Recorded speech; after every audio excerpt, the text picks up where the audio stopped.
The IRFP250 is an N-channel power MOSFET designed for switching and amplification in high-power circuits. It is widely used in devices like power supplies, inverter, and motor drivers. Being an N-channel type, it conducts when a positive voltage is applied to the gate compared to the source. This makes it very useful for controlling heavy electrical loads with low control power.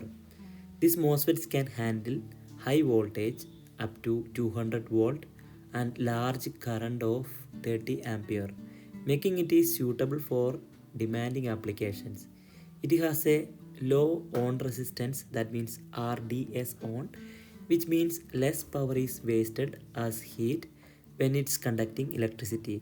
Because of this efficiency, it is often used in circuits that need reliable high-speed switching without getting too hot. When a voltage, usually 10 volt or more, is applied to the gate, the IRFP 250 allows the current to flow from the drain to source.